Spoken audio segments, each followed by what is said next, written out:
Episode 25. Yang ini keren sayang. Kalau adik kamu duduk di atas motor ini, Mas jamin pasti cewek-cewek pada ngejar-ngejar dia. Ujar David saat melihat Yamaha MT-09. Dia harus sekolah Mas. Bukannya pacaran, jawab Dara. Ini motor gede keluaran terbaru Pak. Dengan mesin 3 silinder berkapasitas 847 cm3. Walaupun belum menggunakan mesin 4 silinder. Namun motor ini mampu menghasilkan torsi sangat besar yang membuat kemampuan akselerasi semakin optimal. Adapun tenaganya mencapai 115 PS dan torsinya mencapai 87,5 Nm. Performa yang optimal diimbangi dengan suspensi depan upside down dan suspensi belakang monocross dengan horizontal. Shock yang membuat motor semakin stabil dan nyaman dikendarai, apalagi untuk anak muda Pak. Jelas sang sales. Harganya berapa Mbak? Tanya Dara. Hanya 250 juta Bu. Untuk sekelas bapak ini pasti bisalah membelinya, jawab perempuan cantik itu. Gila, gaji gue berapa tahun itu? Celetuk Dara membuat David terkekeh. Beli saja sayang, pasti Rais suka. Nggak ada, nggak Mas, gila aja mau beli ini, bisa-bisa geger orang kampung. Kenapa harus geger sayang, uangnya kan juga ada. Nggak minta dari mereka, jawab David. Mas, orang kampung itu tahu pekerjaan suamiku dan tahu aku tamatan apa, jadi nggak mungkin mampu beli motor ini kecuali ia jadi simpanan omom. Kesal Dara. Jangan aneh-aneh kamu Mas, entar mereka malah curiga lagi. Yang lain aja Mbak, motor murah yang biasa saja. Ucap Dara membuat sang sales tak bersemangat. Rais itu mintanya NMAX Mas. Yang harga 20 juta ke bawah lah. Yang orang-orang pasti percaya kalau aku yang beli? Kalau gitu bilang aja dari aku sayang. Jawab David. Kamu mau kepalaku dipenggal oleh bapak? Ujar Dara galak membuat David terdiam. Yang harga 20 juta ada Mbak? Tanya Dara. Ada Bu, tapi motor gigi biasa. Jawabnya. Kalau ibu mau ada juga motor NMAX keluaran terbaru, nggak terlalu mahal. Lanjutnya membawa Dara dan David jalan ke ujung showroom. Ini all new NMAX 155 connected, ABS VERSIONLIVE, The Pride terbaru Buk. Membuat nyaman saat berkendara dengan ruang kaki yang luas. Membuat posisi berkendara lebih rileks untuk jarak dekat atau jarak jauh. Terang sang sales lagi. Dari konsep dan desainnya sangat elegan Pak. Buk cocok untuk pengendara perempuan dan laki-laki. Harganya pun tidak terlalu mahal. Berapa? Tanya Dara penasaran. Hanya 35 jutaan. Nggak mahal gimana Mbak? Itu uang semua kan? Nggak bisa kurang apa? Tanya Dara sedikit kesal membuat David menggelengkan kepalanya. Harganya memang sudah segitu Bu. Sayang, untuk perawatan tubuh kamu saja dihabiskan hampir 50 juta, masa beli motor ini saja kamu pakai nawar?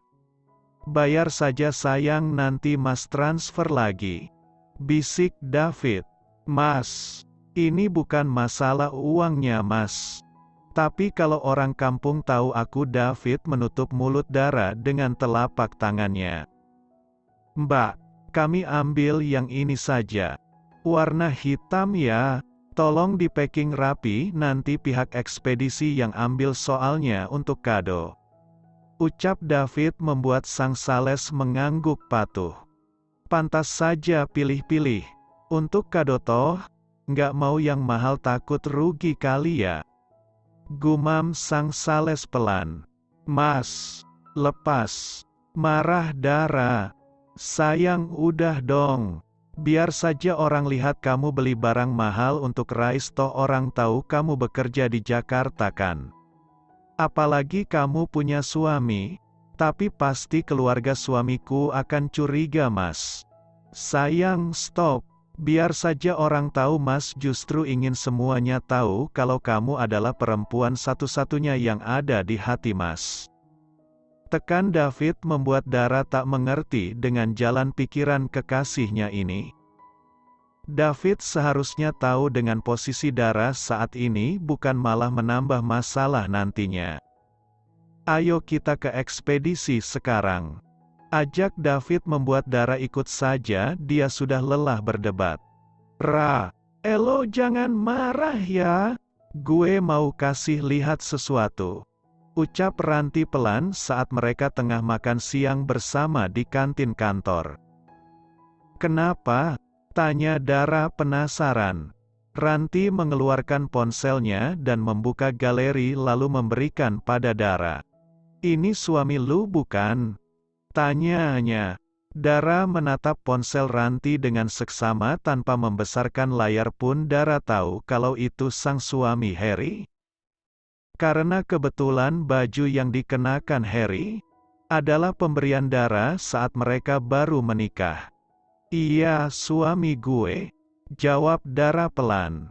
Ranti membesarkan layar ponselnya mengarahkan pada genggaman tangan Harry. Dan perempuan lain membuat Dara menutup mulutnya tak percaya. Lu dapat dari mana? Tanya Dara. IG sepupu gue. Nggak sengaja dia foto-foto saat belanja. Mas Harry. Ini belum bisa jadi bukti kuat. Tapi sebaiknya lu selidiki lagi ya. Pinta Ratih yang ikut sedih melihat pengkhianat suami sahabatnya ini. Gue nanya sama sepupu gue katanya ini toko perlengkapan bayi Jelas Ranti lagi membuat Dara menggelengkan kepalanya pelan. Dia tak menyangka kalau Harry mengkhianatinya, dia pikir selama ini dia yang sudah jahat pada Harry. Tapi ternyata dialah yang menjadi orang terbodoh di dunia ini. Madara memberikan isyarat pada Ranti untuk tidak meneruskan ucapannya. Dara bangkit dari duduknya lalu segera berlari ke toilet. Bukan menangis, tapi Dara justru membasuh wajahnya. Dan tersenyum tipis, ternyata ini jalan Tuhan mengenalkannya dengan David. Jujur rasa sakit itu pasti ada. Tapi Dara justru terlihat lebih lega karena tidak merasa bersalah lagi pada Harry jika semua itu benar. Dara ingin mencari tahu kebenarannya setelah ini, karena dia juga ingin kejelasan atas hubungannya bersama Harry. Jika memang harus selesai dengan senang hati Dara menyudahinya. Dara keluar dari kamar mandi setelah membersihkan wajahnya dengan air. Sedikit segar. Sorry banget ya. Gue nggak bermaksud buat lu sakit hati, tapi sebagai sahabat gue nggak mau lu sakit hati ujar Ranti. Iya, gue tahu. Tenang aja, gue masih bisa kuat kok.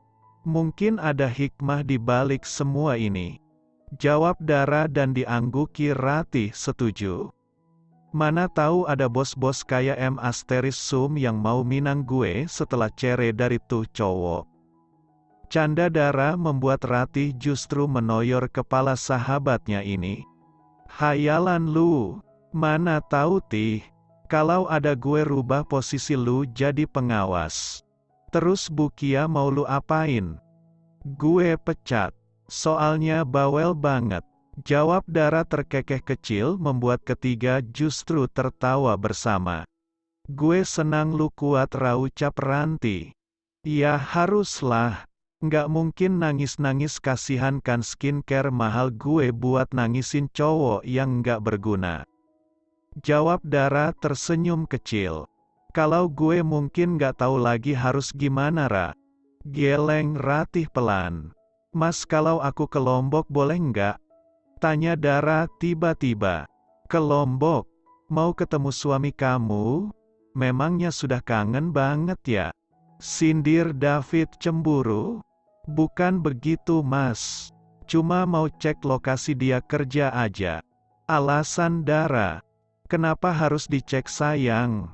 Kamu curiga dia ada main dengan perempuan lain? Kalau iya baguslah dia bisa melepaskanmu pelan-pelan nantinya dan kita menikah. Dara menghela nafas panjang. Dara bermaksud ingin mencari tahu keberadaan suaminya saat ini. Jika memang Harry memiliki istri lain, dia bisa menyelamatkan pernikahan ini. Tapi Dara juga tidak mau David tahu permasalahan ini. Takutnya hanya kesalahpahaman saja. Dan membuat David kecewa, tapi bagaimana dia bisa ke Lombok tanpa izin David? Laki-laki ini sudah pasti tak akan memberikannya izin. Karena David saat ini mulai positif padanya. Nggak usah pakai acara ke Lombok segala sayang. Di sini saja, tegas David membuat Dara tak bisa berbuat apa-apa lagi.